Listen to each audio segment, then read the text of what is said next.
Great big welcome, everybody. I'm delighted to have you back listening to a new guest episode. And I know I say this, I even say this part every week or every time we have a new guest, how excited I am about who I'm going to speak to. And it's no different today. So if you haven't listened to the podcast before, if you're not familiar, my name's Shannon Dunn. I am the host here at She Leads, She Thrives. I'm a long-term self-leadership coach and business coach, and just have such joy in co-creating incredible conversations with leading women around the world who've got something interesting to share. And so my guest today, Melissa, is no different. I think if you've listened for a little bit of time, you know that I'm very committed to really reaching out to incredible change makers, impact makers, women that are really leaving legacy in the world. And Melissa, you're definitely one of those in my eyes. It was, I don't even remember how I first connected with you, whether it was listening to you on a podcast of someone else I follow or just coming across your content. But it was at a time when you were shifting back into the therapy space from coaching. And that was fascinating to me, having also got coaching and therapy and counseling in my background, but never having completely worked in that space. And then watching what you've done since, seeing the work you're doing with, ethics for coaching. So I've got so much to talk to you about today. So I'm delighted that you said yes when I reached out and said, will you come and join me on the podcast and have a conversation about there's 1,000 topics that we could talk about, right? So many. Oh, it's an honor to be here. I always love having amazing conversations with other women and going through all these various topics that are so important. They are so important. So let me share your bio so everyone can get a sense of who you are, who we're talking to today, who I put in the spotlight, and then we'll get into some questions and see where our conversation takes us. So Mellissa Lapides is a licensed psychotherapist, trauma attachment expert, and founder of the Safe Space Institute. She's worked with hundreds of entrepreneurs and CEOs, and by using her proprietary SAFE methodology, her clients have been able to expand their personal and professional relationships and ensure they are leading without perpetuating trauma. Melissa leverages over 20 years of experience in teaching psychological principles for optimal mental and organizational, where did I get that wrong? Organizational wellness. So welcome again. So excited to have you here. And as I just said before in that intro, there are so many things that we could talk about. Your business, your area of expertise in trauma, how much trauma impacts people, your work with the Ethics for Coaching project, and your shift into coaching from the therapeutic space and back again. So I think let's start there, right? And we'll see, where we end up with what we talk about today. So tell us about how you did transition into coaching, because a majority of the audience that listen to the podcast are in the coaching or online service, business space. So they're aware of the coaching industry. I've been talking a lot about some of my challenges with it and some of the things that I see in the shifts and maybe not so good things that are happening. So, the spotlight's already been put on that and talking more about ethical practice. We'll get to that more, but I'd love to know about your personal story of going from psychotherapy and having a practice with clients and then shifting into coaching and back again. So tell me more about that. Yeah, it was actually a total accident that I got shifted into the coaching industry. It was after my divorce, and I was looking for steady income that I got offered some work through a coaching company from a life coach. And she wanted me to help support her groups and, the clients that she was working with. And while I got involved, I started to realize, like, whoa, what are some of these weird methods that she's using to move people forward that don't actually seem psychologically safe, including the sales process? And so as I got further down this rabbit hole and started meeting other coaches, business coaches, life coaches, spiritual coaches, my mind was kind of blown, to be honest, because I saw this trend of some of these practices that were being used and sales tactics and the price that these people were charging for their services. And, as a therapist back, let's say this was maybe 8 years ago, when therapists were barely making money, I was like, what is going on here? Where a lot of these people have no training, and here they are charging like 20 million times as much as psychotherapists with 20 million times less credentials and education. And there was this whole part where there was psychological manipulation happening in a very methodical way that I saw happening across the boards. And so that was my grand entry into the coaching industry. And I understand some of that from my own lens and experience, because I've always approached coaching in a very different way, I feel, to a lot of my peers, no matter where they are in the world. And I am grateful every day for having that background that includes counseling and art therapy, because I have a different learning style in terms of working with people.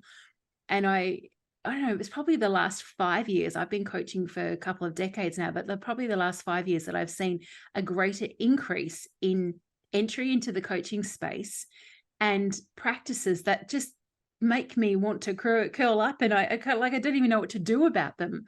They're so concerning, right? I hear you. I hear you. And now being, involved in the industry for such a long time, I can really see there is a clear line between professional coaches that actually are doing amazing job at helping their clients and have education and have training and have professionalism and ethics. There is so many wonderful coaches in the industry, and there is this whole slew of what we call scamfluencers, right? And these are the life coaches that are really influencers that are scamming people through the lens of life coaching or business coaching.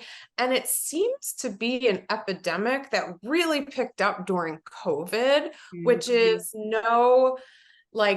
it's no doubt that it blew up because people were in such a space of the unknown. And when you're going to scam somebody, the most vulnerable place that people could be in is the unknown. And so these kind of scam artist influencer coaches really preyed on people that were in a very vulnerable place. And we saw the coaching industry blow up during that time. And then it seems like it's popping, the bubble of that scam kind of coaching thing that has been happening. I think a lot more people have been getting wise to it and really questioning, the people that they're hiring to see what their education and background is. And I think it's becoming clearer who are actually professional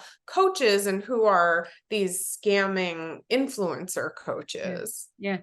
I agree with you. There's definitely, from my view and looking at it, even globally in different parts of the world, that there is more discernment coming from a greater population of clients of coaches across the coaching industry, no matter what, I guess, focus the coach has, whether he said life coaching, business coaching, spiritual coaching, health coaching. It doesn't kind of almost matter these days. I'm excited about that, but I still feel there's a gap in the education space. I think we'll probably talk about that when we get to ethics for coaching a little bit more, how we can really support the clients of coaches worldwide to understand what to look for and how to make that informed decision about who to invest their money with. Because as you also rightly pointed out, the investments in terms of pricing that gets put on coaching related things compared to what, therapists and other mental health professionals are allowed to charge because of the regulation bodies and different things,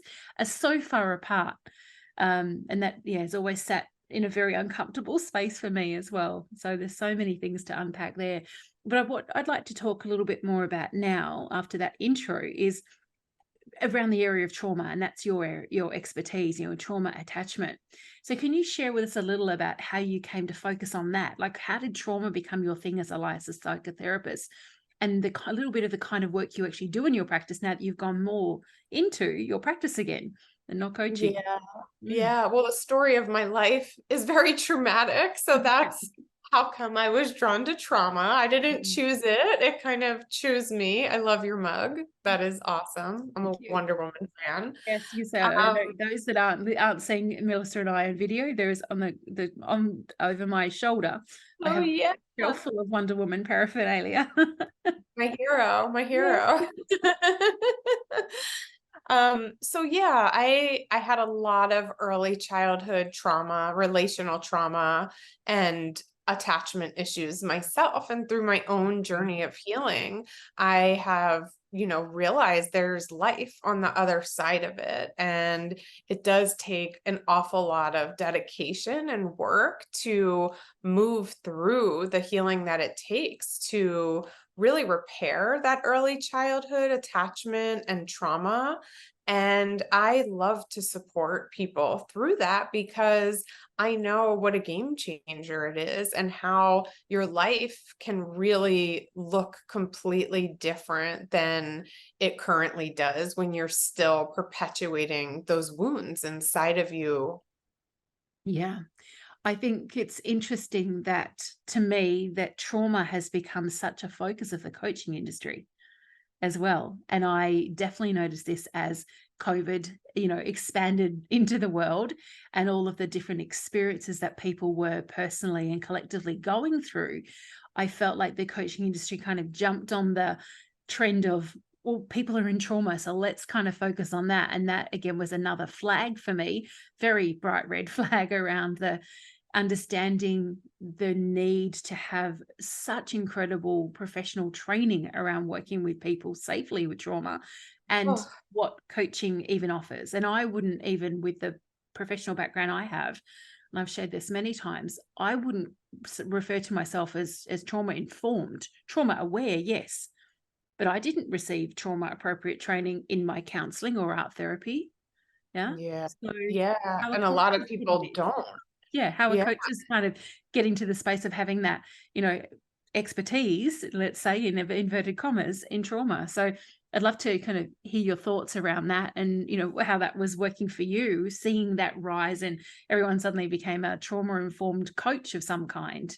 It I know was so everyone's an disturbing, yeah, so yeah. disturbing, really disturbing. And that's why I decided to like put together the program that I used to teach on trauma informed coaching because I'm like, whoa, if people are doing this, let me help to make sure they're doing it cautiously. And Okay. so I had been teaching a program for 2 years.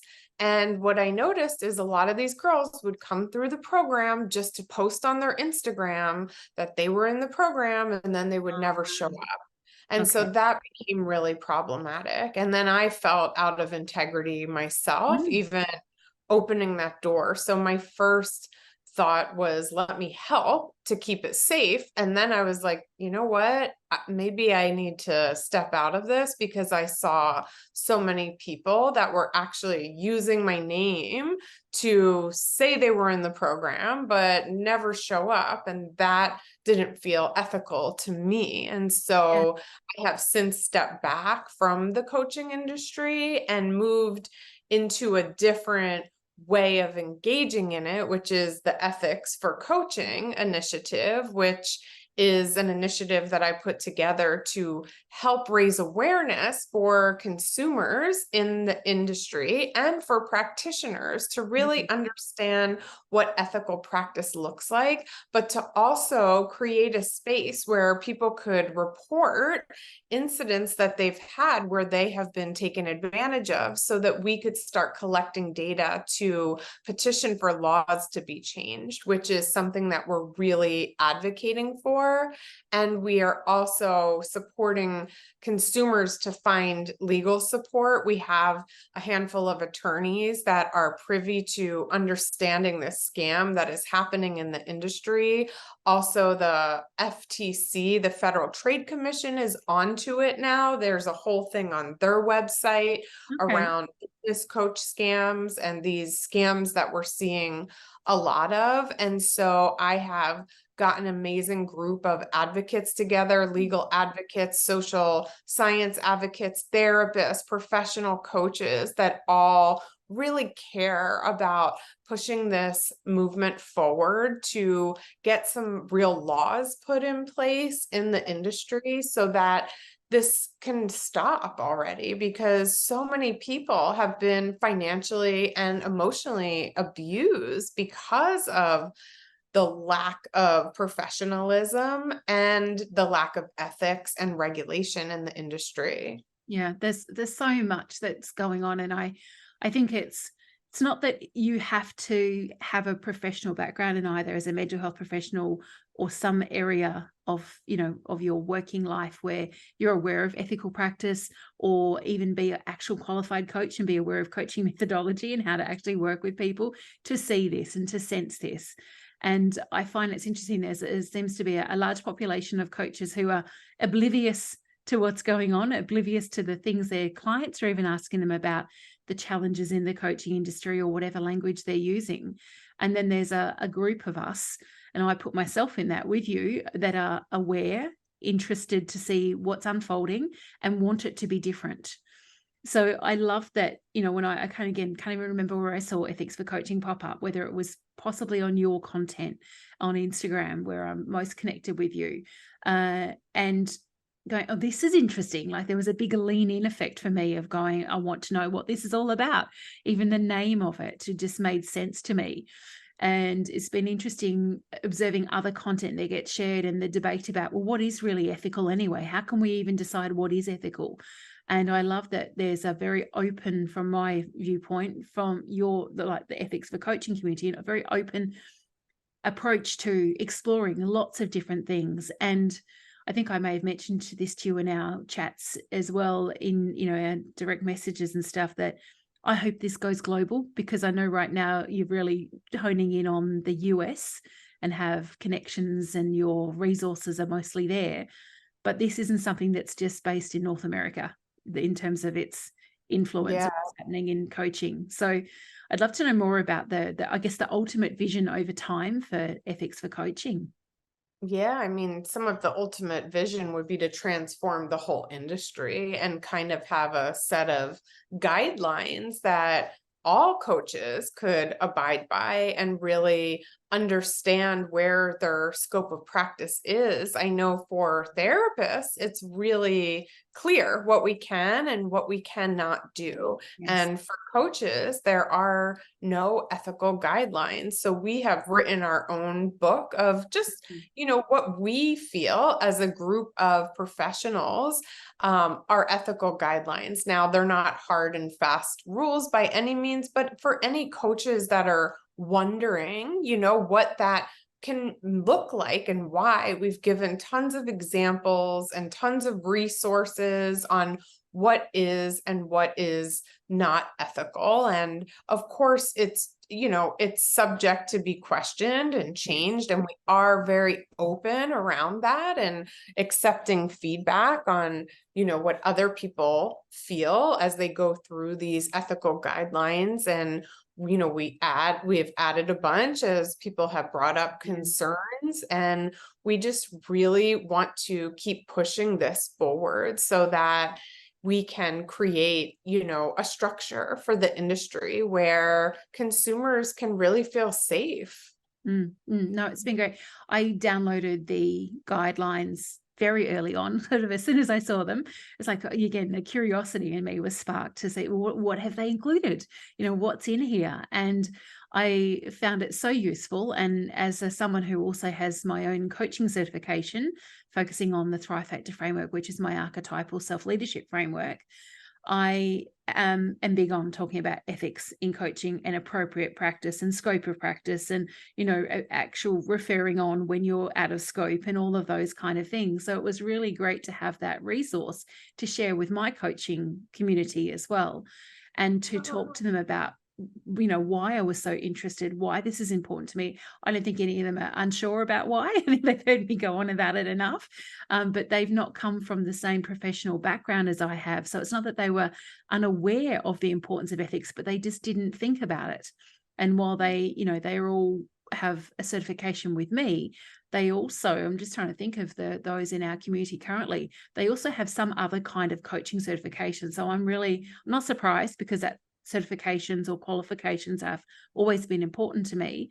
I'm not surprised that I've attracted people that also value that into my world. But at Yeah. some point in time, it's highly likely someone going to come that doesn't yet have that.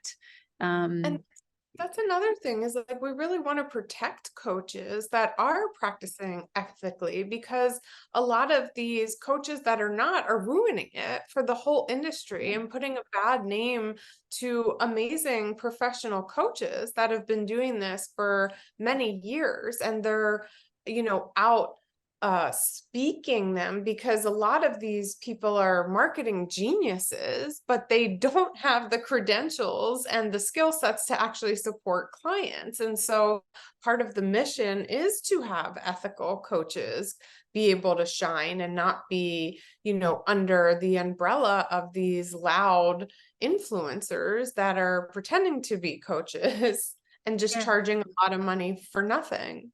Yeah, it's such an interesting thing to observe, isn't it? That how that's come about, how that group of individuals has come, where they've come from, and how fast that group has grown. And I think we've already highlighted this: COVID and the advent of that, the change in the world, people losing their jobs, looking for something else, looking for a different kind of income, looking at what coaches are making. And I think also there's a percentage of the coaching population out there that will say, yeah, coaching's easy, because there's little to no entry, Well, like barrier entry. that's one of the big marketing Yeah. tools, is like you don't even have to have skills. Like Yeah. you No, don't no, even have to know what you're doing. You can no. just, follow my formula and make the same amount of money that I'm making.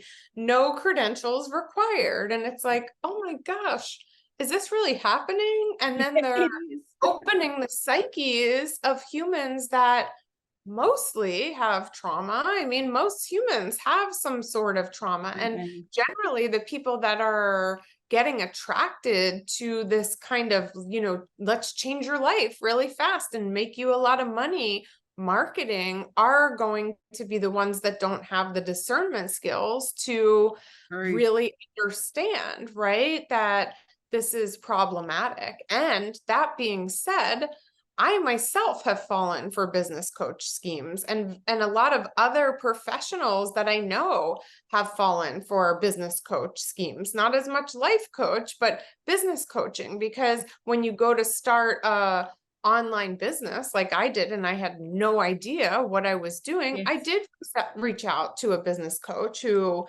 definitely took advantage of me for a huge sum of money. And that was part of my, I could have gone the legal route with her, but I decided to go the ethics for coaching route and let that be my inspiration to really make a movement and speak up even louder. And that's exactly what it feels like you're doing. And I love to work with ambitious, motivated women who are real impact makers and are here to create legacy, to leave some positive imprint in the world. Now, that may only impact a very small community, but it may be, like I can feel where you are at, global in terms of its reach. So that excites me that you're like, okay, I thought about it and I could have gone down this route, or I have another choice here to make a Yeah, this bigger impact, really a bigger means a difference. lot to me. And it does feel like a legacy kind of thing, Yeah. because I actually come from a sociopathic father who lived his life scamming other people for his living. And so this really hits like Yeah. a heart spot with me. And that's why I'm so passionate about shutting down scam artists, because I see the damage that it does, not just to the people that they are victimizing, but to their families and everybody around them as well, right? It goes beyond their client group, doesn't it? Far beyond that. I also found it fascinating when I first looked into coaching was through a corporate coaching experience. And remember sitting there and receiving this incredible coaching experience as part of a group of leaders in the organization I was working in, some were probably talking 25 years ago now. And back then, there wasn't so much that there wasn't coaching qualifications, but the gentleman that was coaching was an organizational psychologist who had learnt some coaching methodology. So it was a blend of the two. But I remember sitting there and thinking, where's this been all my life? Like, this is like, I can see myself doing this. This is the blend of the kind of way I want to work with people. Plus it took on board my, the mental health professional background and the therapeutic space that I found so interesting and that was so valuable. And yet we find, we shift, 10, 15, 20 years, because I'm talking probably 25 years ago, I had that experience. And now we see coaches coaching coaches and just saying, do what I do and this will happen, and do what I do. And that's the kind of training that some coaches are receiving and believing that's enough. It's sad because, I was getting a lot of these girls that were recovering from this in my program and in my inbox, and just listening to the stories of, what they were promised, what they were told, how they were treated. It just really broke my heart into a million pieces, because it's very much like, the people that are attracted to this are seekers, right? They're vulnerable, seeking, really giving trust. That's what we do when we're looking for coaching or therapy or leadership. It's a space where you deeply trust the person who is leading you. And so many of these consumers were led in such a wrong direction. And then when they speak up, they'd get gaslit, they'd get refused their money back, it would be turned on them, and then they would feel worse than when they started. And this is the epidemic that I started seeing over and over and over again. And when I started to connect with some other women that were speaking up, because I felt alone speaking up at first, I started speaking up and I got smashed. I mean, people were really angry with me, and they still are. I mean, I think there's a whole Reddit thread about what an awful human I am or something. Goodness. Yeah, but it's okay, because I understand that some people really aren't going to like it. We're talking about multi-million-dollar businesses that I'm speaking out against. And of course, people are not going to like me for doing that. And that's okay, because I feel like I can't live with myself if I don't do that, especially because of my past and my history, and knowing the damage that could be done when you watch perpetrators prey on vulnerable people and don't speak up. I almost feel like you're part of the problem then. Yeah, no, I get that completely. How, what kind of percentage, just off the top of your head, do you feel could be people that are in the coaching space or calling themselves coaches, or what I also saw a big shift into using the term mentor? Yeah. When previously they were using the term coach, that are maybe not as aware as what we're highlighting in terms of the fact that they could be scamming. Yeah. How many do you feel like have kind of fallen into that question? I don't know. I don't know, but I think there's probably, quite a big percentage, especially because you could see some of these really big scam influencers have huge followings, and you just see the fawning that happens even reading through the comment sections of their posts. It's like this idolization that's happening, and that's what's mostly problematic, is that people are selling their lifestyle, they're selling their highlights, they're selling, this like glamorous life that they have, and saying, you do what I do and you could have this too, right? And it's just so easy. You just have to think this way and do these things, and it's just a repeat of the scamming that they're doing. So they're telling people to act and pretend like they're something that they're not before they're there, and promote themselves that way. And so it's like you're selling a lie. You're selling a lie, and not just selling a lie to tell people to do those things that aren't actually happening, but the percentage of people that are actually going to be making those incomes that you're claiming are so easy, that's just not happening. I No. could guess that 100%. percentage, and that percentage would probably be 1% or less, right? It's kind of like multi-level marketing when they say anybody could do it. And I was part of a multi-level marketing company, and I actually really liked the company. I didn't like the business model because I saw the same thing happening is, this idea of it could be easy, anybody could do it. And that's just not the truth. And, the one that I worked for definitely did put out the numbers and say only 1% makes this much, only 5% makes this There was much. some So transparency. there Yeah. was transparency, a lot more transparency. And I wish that was the case in the coaching industry when people are like, oh, my clients make $100,000 a month. How many of your clients are actually Right. I know. Let's look at the list of your past clients and take a percentage, because you're only showing the highlights, and who knows if that's even true, to be honest. I highly doubt it. I know it's been such an interesting thing to see the shift in the marketing messaging around money and earnings for coaches, because that was never a thing back in again. And having been in the industry so long, I've seen these, what to me felt like weird things suddenly showing up in the way that coaches, particularly business coaches, or exec coaches as well, but more business coaches were marketing themselves. And knowing the reality that such a tiny percentage of people in the coaching space, or really any professional space, are going to make six figures in a year or more, in their business or otherwise, let alone this the whole vision or this dream of six or multi-six figures a month.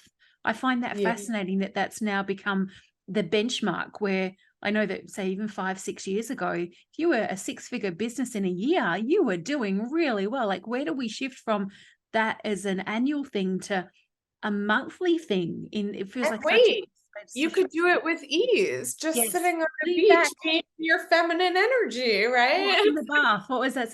Was a big trend for a little while. I'm sure it still is. Yeah. In the bath with champagne, just Yeah. lean back.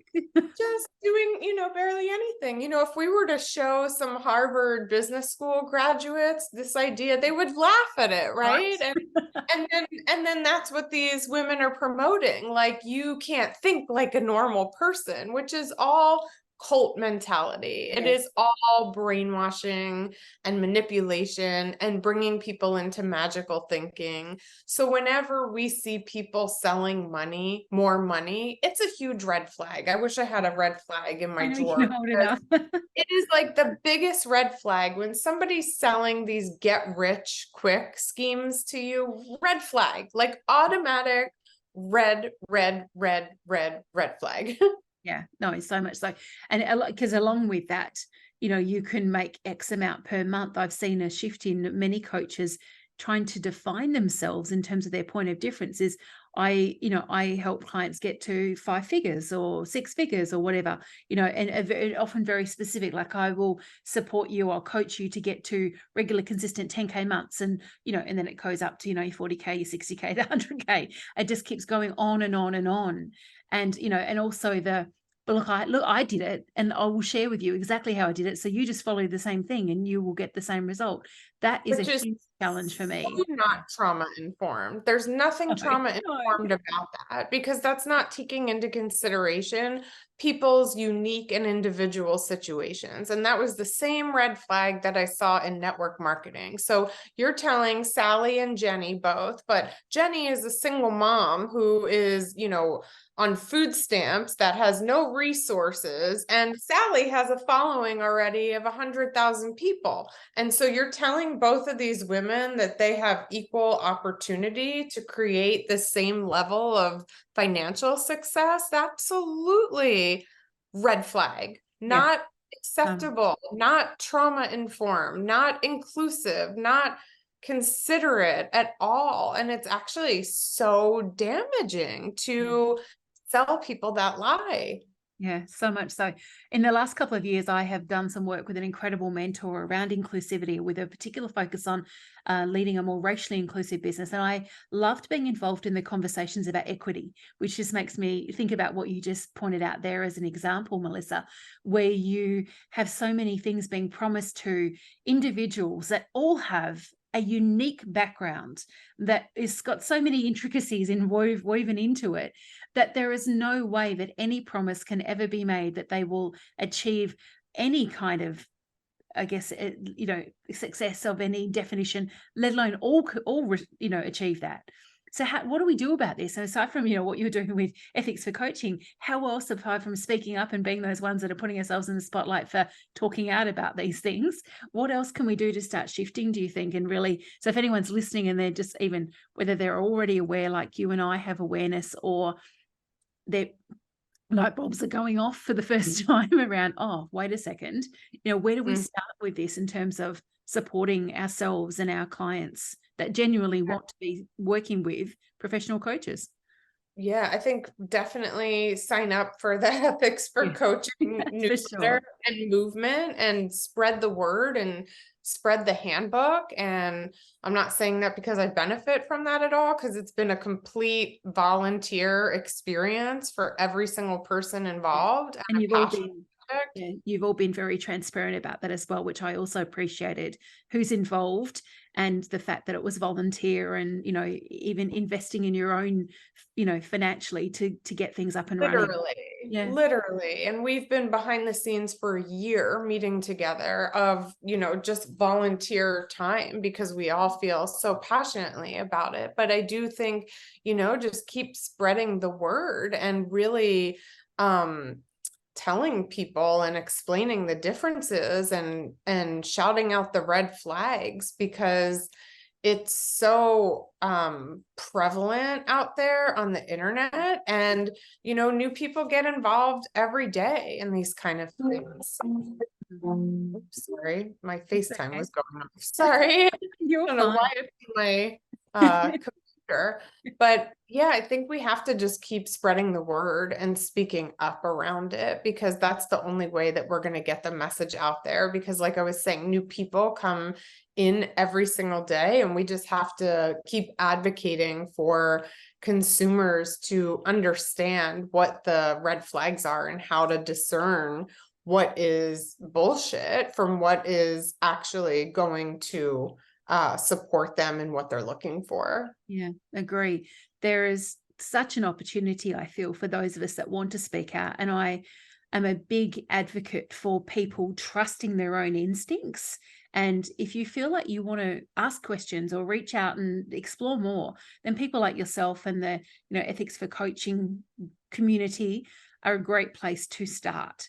If they're really not sure, where there literally is a safe space to reach out to and to connect with. I'm always happy to speak to people, to share my views, my thoughts, my experiences, confidentially, of course, because I think that's also another important thing to be mindful of, is a confidentiality for people. And I love that one of the initiatives that you have with Ethics for Coaching, as you said, is people being able to share feedback, in again, a safe way, where they don't have to worry about who's going to see it necessarily, or how could be used against them. Because and I've seen examples of this, I'm sure you've probably seen a lot more than I have, being in a time zone that's the opposite to North America. Sometimes I don't see some of the things. I hear about them after, and people will be talking about, did you see this person or this such and such got called out or whatever? And I've kind of missed the whole thing being in a different time zone. Yeah, but it's all right. I tend to be able to find what's going on. But what I was suggesting was that people that often have spoken up against their former coaches, for example, in some way, shape or form, can receive such negative feedback and experience. And, there's so many, I can't even think of all the words because there's so many different examples I've seen, but I can understand why people can get to a place where they're like, you know what, I'm just going to be quiet about this and move on and probably never work with a coach again.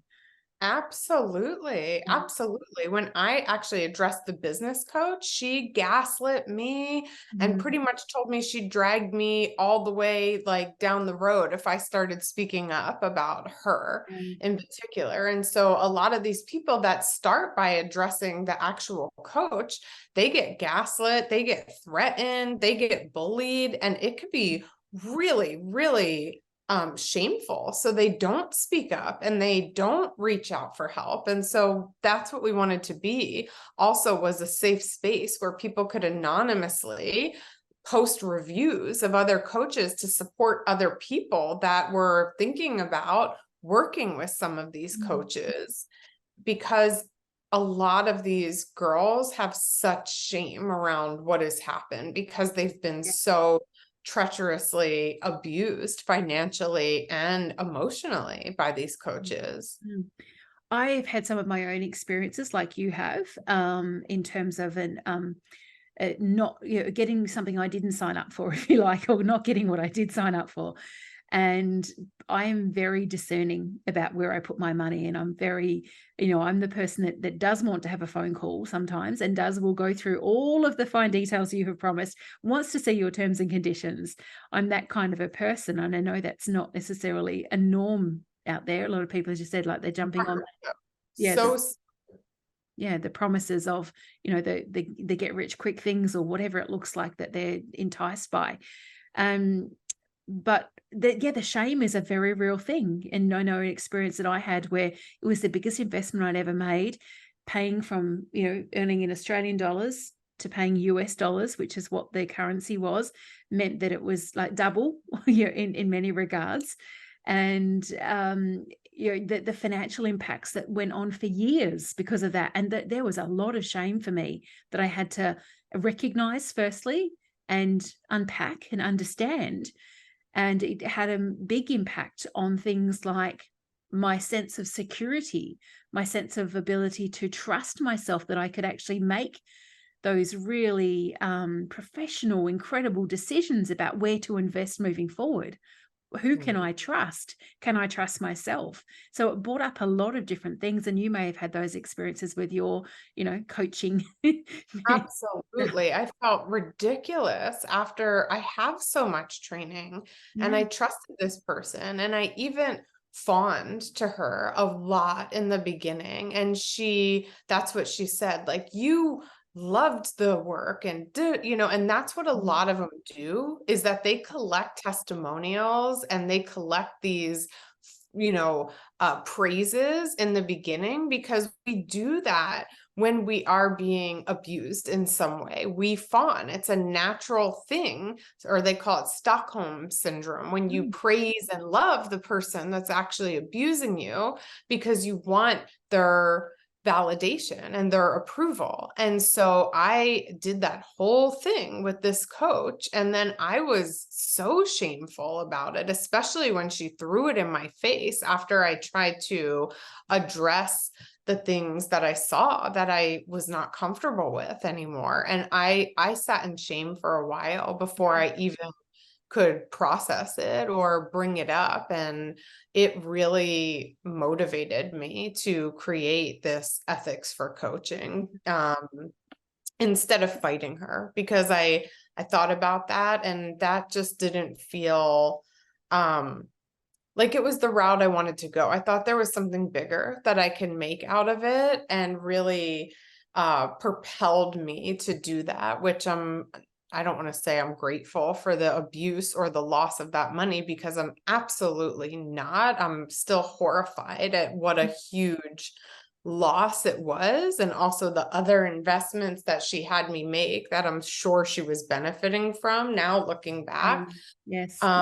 Horrified, like absolutely horrified. But I too got blindsided. And that is just proof that it doesn't matter how educated you are. It doesn't matter how much knowledge you have. When you come in contact with some of these professional scam artists, it sees past education or where you're from or who you know or what you do. It could happen to anybody. I know attorneys that it's happened to. I know very well educated people that it's happened to. It's just like getting, brought into a cult. It doesn't matter like how educated you are. And that's why I want to really support people that have shame around this, not to feel shame. It's just like getting robbed on a street. Like, you don't know that you're going to get robbed when you turn the corner. You're just walking the street. And this is what happens when people are professional scam artists. Yeah. I think though it's easy to understand when you view yourself and have always, I guess, seen yourself as a professional individual who's intelligent, as you said, who's educated, who's made good decisions in support of themselves and the people that are important to them, and suddenly you've made a decision, you made an investment, and it's everything about the experience just brings up all these things. It's very easy to see how someone ends up in the space of shame and other, emotive states and behavior states, right? So easy to see how that can happen, and then how you can go into hiding about it, like the let's keep it quiet, let's not tell anybody about that, because how can you admit that you're trying to put yourself out there as an image of a smart, intelligent individual, and yet this happened to you too? How? Yeah. Yeah, it is such a challenge, I think, for a lot of people that have been victims, that they do carry that really deep shame. And it's interesting because when I start to take a consensus of a lot of these people who have been scammed, a lot of us do have early childhood trauma and attachment So wounding. there is a link. There is definitely a link there, because I know that a lot of the women that I end up speaking with, or that have gone through my program, that actually have gone through it, have that commonality of having early childhood relational wounding. And this is another dynamic that falls right in line with that wounding.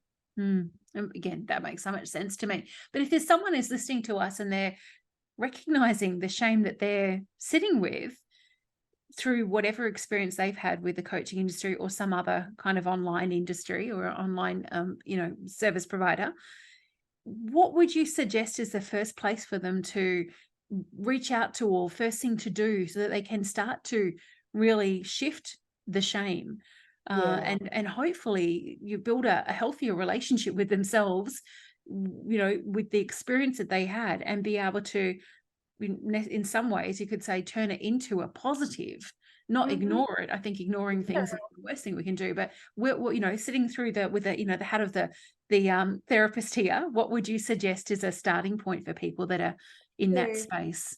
First of all, have self-compassion, and Yeah. let's like normalize that this is not something that you did wrong. This Mm. is something that, like I said, any innocent person, this could happen to. And so really having compassion for yourself, and then reaching out to get proper therapeutic support from a licensed mental health professional, and looking at that shame and exploring it in the context of a therapeutic relationship, can help you to not only heal from the experience that you've had here, but probably it's connected to other Things. earlier experiences as well that need attention and healing. So getting that support is so, so valuable. Yeah. Yeah.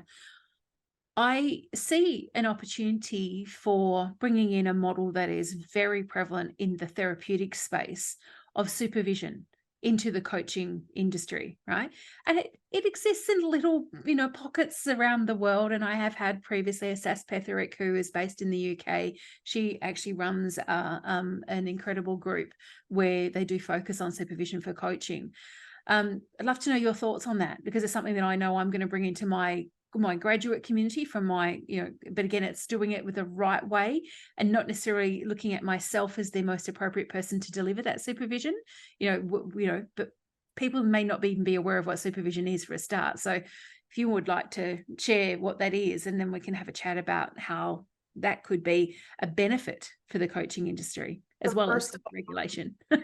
Yeah, that's something that we see as coming down the line with ethics for coaching, is providing supervision groups, because we do have a group of very experienced licensed mental health professionals that are part of the initiative, that would really like to support coaches to get supervision. And so when in therapy, like, we are required Mm. for um our licensure to work with a supervisor for a certain amount of hours during our internship. And it's actually like once a week that you have to pretty much go and present all your cases and just get another set of more experienced eyes to make sure that you're covering all your bases and that your own personal biases and perceptions are not getting in the way of you giving your clients the most psychologically safe experience possible. Yeah.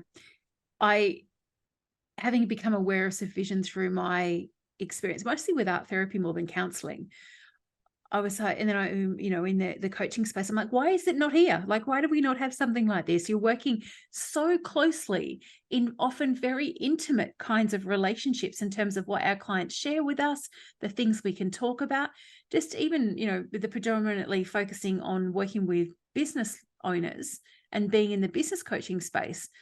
I'm never surprised at all about the personal, intimate things that people share with me about their lives that really are not to do with their business and not about their marketing, their messaging, their financial management, their mindset, but it gets shared because of that trust that's been created in the relationship.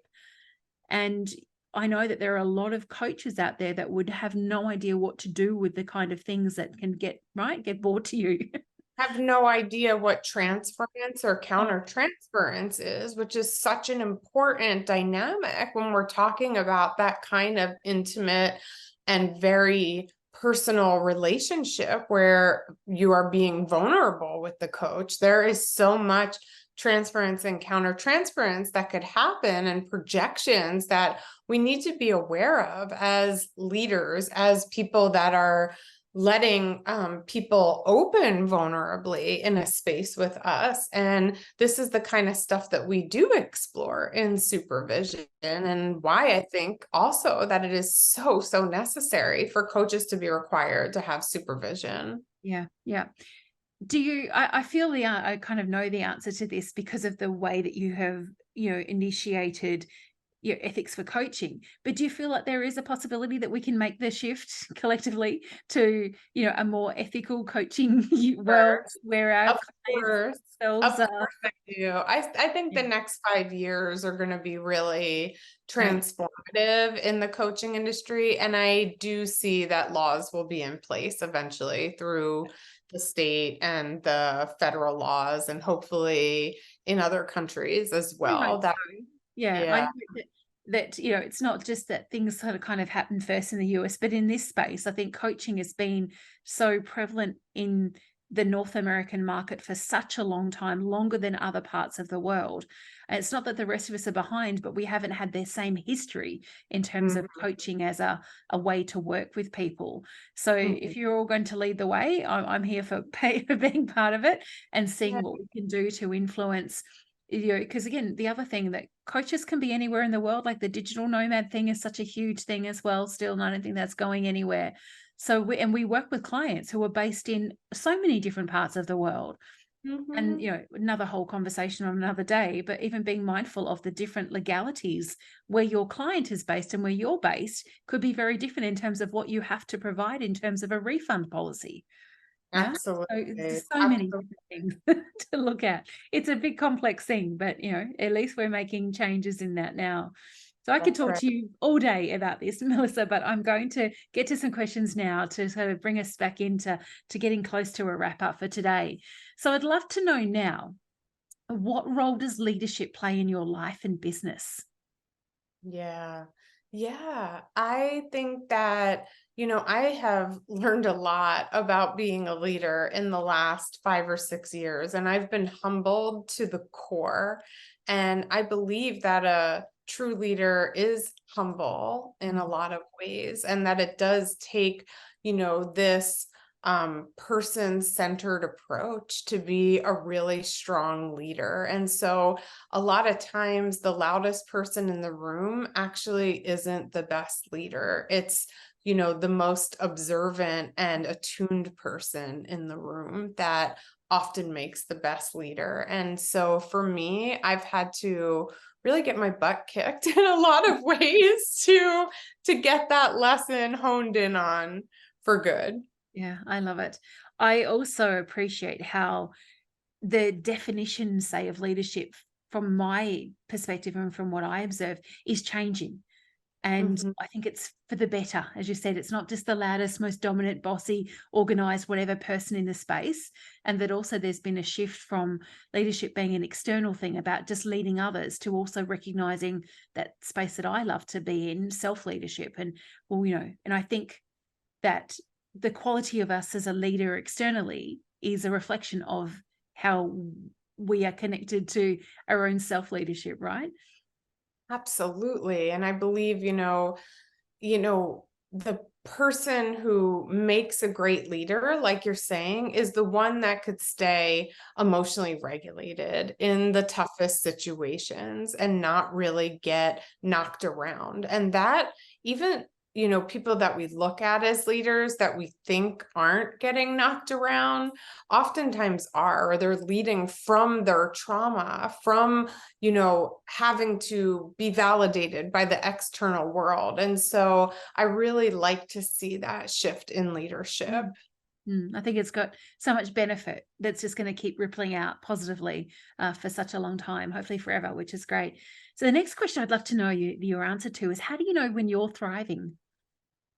I know when I'm thriving because I'm at peace. That's like my Mm. biggest marker of success and thriving in my life. And it never was. Like it never was prior to, I'd say, even a year or two ago. I didn't think that was thriving. I didn't realize that that's where I was always wanting to go. And I thought it was, relationship or money or, my business growing or, being a well-known woman or whatever it is. And that's not it. None of that was it. My thriving is completely equivalent to my level of peace Oh, internally and externally. yeah, I love that. The answers to these questions have been so fabulous because they're so personalized, and yet there's beautiful threads of synchronicity woven through so many of the answers, which I love.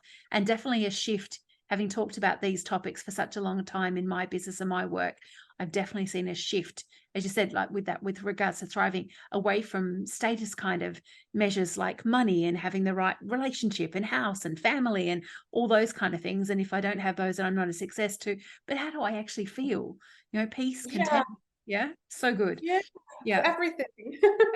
So I have no doubt that people that are listening to us, if they're not already following you, might be interested to know how they can connect with you. So where is the easiest place for people to connect with you? Yeah, on Instagram, at Safe Space Institute, and my website is just my name, Melissa Lapides, and then LMFT, that's Licensed Marriage and Family Therapist, Yeah. .com. Yeah, so we'll make sure that those links are readily available for anyone who's interested. And I know that you have on your website a couple of incredible programs that are available. So people that might be interested in learning from you and your views of things, you would just tell us really quickly about those. I know I've Sure. seen two just because I just had a look literally yesterday to see what you Yeah. had there. Yeah. Yeah, so this is the new direction I'm going in is self-paced classes where I'm not teaching live. They're very accessible. And one of them is about working with your trauma around money Mm. and really understanding, how to work with that trauma as it comes up. The other one is called Trauma Free, and that's about freeing yourself from the relationship that you have with your trauma. This is great for anybody that has that early childhood trauma and attachment wounding. It's a very comprehensive class with a lot of work and self-reflection. And the next one that I'm coming out with any day now, it's about to go up, is the trauma-informed practitioner. And now that will be a self-paced class, a really accessible class for practitioners across the board. So not just for coaches, which is where I was geared before, but I saw a bigger need. So anybody, this could be great for CEOs of any kind, managers, doctors, nurses, teachers, you name it. You work with humans. This is a fabulous program to take. I'm so happy to hear that. We will make sure that the links to all of those are available when this goes live, because the episode will go live after that will be available, that new program. So that's all Great. to hear. So to wrap us up for today, Melissa, I'd love to know what's a final piece of wisdom through like your lens of expertise and everything we talked about today that you'd like to leave with those that are listening and, the ambitious, ingenious souls that have tuned into us today. Yeah, so I think something really important that pertains to everything that we've talked about is really listen to the wisdom of your body. If you feel nervous about an investment or about a relationship that you're going to engage in, really listen to that instead of question it and just think that you have anxiety or something's wrong with you or this fear is invalid. Listen to that and pay attention instead of questioning yourself and believing somebody else over your own body's intuition. Yeah. Amazing wisdom there. There's so many pieces of wisdom. We'll have to mash them all together and do a series of episodes where everyone can tune into these pieces of wisdom from our guests over this time. I love So that. yeah, it's going to be so good. You'll be like, oh, I can imagine the journal would be quite full of notes listening to all of those. Yeah, Yes, yes. so good. Well, But thank you. thank you so much for Yeah, having me. I appreciate you so much for putting this together and really putting this out there. yeah, thank you. As I said earlier, I was so glad when you said yes, because not everyone will say yes when I reach out to them, and we've had a few chats, but not necessarily connected and been able to talk in this way. And I feel like you're someone that, again, you trust your instincts and you're like, yeah, it made sense. So I appreciate that. And we've got an incredible conversation with so many topics we talked about today to share with everybody. So I look forward to when this goes live and you being able to share it with your community and seeing how my community respond as well, which would be fantastic. And listeners, if you have taken something away from today, please reach out to Melissa and myself and let us know, what resonated for you. If you're someone that has been sitting in that shame or some uncertainty about your feelings around past experiences with coaches or other online service providers, I hope that today what we've shared with you will give you some ways to move forward with that as well, so you don't have to sit in that space or write yourself off from coaching ever again. Know that there are plenty of incredible professional coaches who are, I feel, learning to practice more ethically all the time. And again, reach out to, we'll make sure the links to Ethics for Coaching are there as well. So if you want to get that guide, you can get that as a starting point and then stay connected via their newsletter and hear what's going on. I know that the town hall catch-ups that you're doing, Melissa, they're in the middle of my night, so I probably won't ever get there live at this point.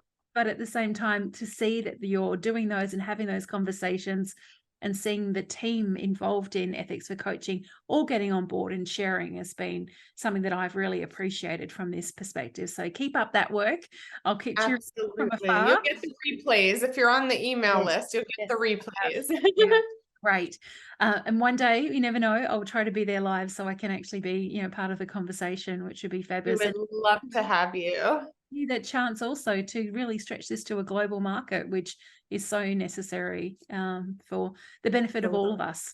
So thank you again, Melissa. Thank you everyone for listening. Wherever you are in the world, have a fabulous day. And remember that thriving is your birthright.